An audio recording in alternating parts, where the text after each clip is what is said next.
kira-kira. Jadi negeri ini itu bukan dikelola oleh pemerintah, tapi dikelola oleh partai-partai politik. Selamat datang di Firman Panipahan Channel. Kali ini saya akan membacakan berita terkait curhatan Mahfud MD tentang RUU tergantung bos partai.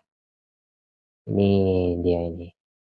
Ini dicatat oleh CNN Indonesia dalam beritanya dengan judul Mahfud curhat nasib RUU tergantung bos partai, aspirasi baik gagal.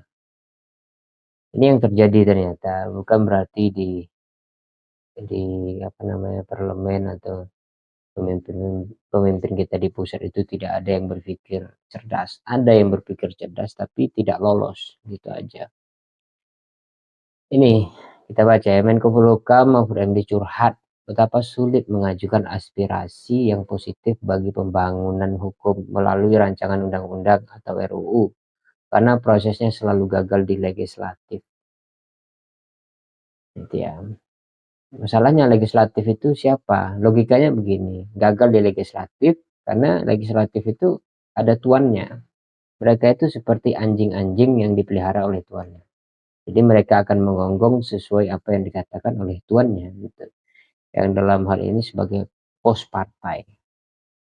Mahfud melontarkan surat ini di sela ceramahnya yang bertema pemugaran partai politik sebagai instrumen kaderisasi kepemimpinan di Masjid UGM ya, pada beberapa waktu lalu.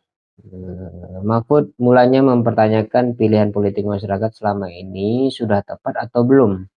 Dia turut menyinggung politik transaksional dan politik biaya tinggi dalam proses pemilu. Pilihan politik kita sudah benar atau tidak.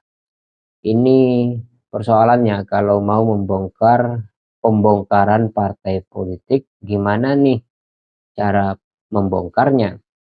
Apa mengubah sistem pemilunya atau apa, kata Mahfud.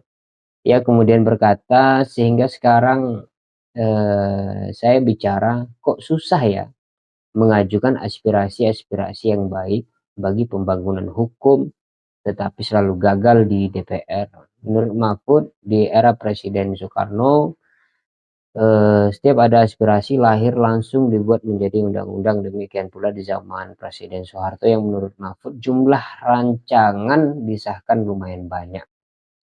Nah sekarang ini undang-undang ini nggak bisa lahir, parpornya nolak, DPR-nya nolak. Ketika ditanya, lah DPR kok nolak, ini kan bagus.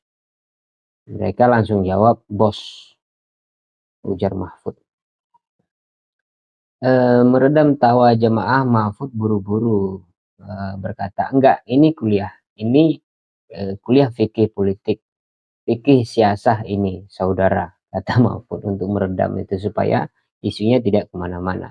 Mahfud tak menjabarkan lebih lanjut contoh kasusnya, namun Mahfud berpidato selalu setelah Ketua Komisi 3 DPR Bambang Wuryanto alias Bambang Pacul berbicara soal pengesahan RUU perampasan aset kala rapat Komisi 3 DPR Jakarta Rabu lalu. Bambang Pacul saat itu merespon desakan Mahfud agar DPR segera membahas dan mengesahkan RUU perampasan aset. Desakan itu menyusul polemik dugaan transaksi janggal 349 triliun di Kementerian Keuangan. Namun Pacul mengatakan RUU perampasan aset bisa gol jika para ketua umum partai menyetujui. Nah ini repot ini. Menurutnya semua anggota DPR patuh pada bos masing-masing. Karena itu dia menyarankan pemerintah sebaiknya melobi ketua umum partai. Berpublik di sini gampang, masalahnya lobinya jangan di sini Pak. Ini semua nurut bosnya masing-masing, kata Pacul. Pacul kemudian mencontohkan ia tak berani mengesahkan RUU perampasan aset jika ada instruksi lain dari ibu. Namun politikus PDIP itu tak menjelaskan siapa ibu yang dimaksud. Ya jelas lah ya, ibunya. Di sini boleh ngomong galak, Bambang Pacul telepon ibu. Pacul berhenti, siap dilaksanakan. Laksanakan Pak, ucapnya. Bambang Pacul menyatakan RUU perampasan aset masih lebih mungkin disahkan ketimbang RUU perampasan uang kartal. Namun, lagi-lagi ia menegaskan pemerintah harus berbicara terlebih dahulu dengan para ketua umum partai. Kalau di sini nggak bisa jadi permintaan jenengan langsung saya jawab, Bambang Pacul siap kalau diperintah juragan mana berani Pak, ujar dia. Mahfud sendiri menganggap pernyataan Pacul itu sebagai gurauan semata. Mahfud tak menanggapi secara serius pernyataan soal bos tersebut. Ya, bergurau saya kira.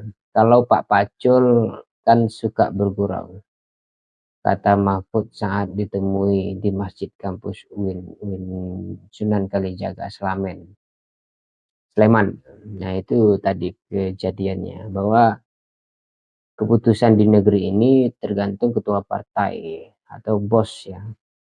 Yaitu Pacul menyebutkan terang-terangan bahwa dia tidak berani memutuskan, salah satu contohnya RUU perampasan aset, jika tidak ada instruksi dari bos atau juragan atau otoritas parpol mereka, gitu ya kira-kira. Jadi negeri ini itu bukan dikelola oleh pemerintah, tapi dikelola oleh partai-partai politik.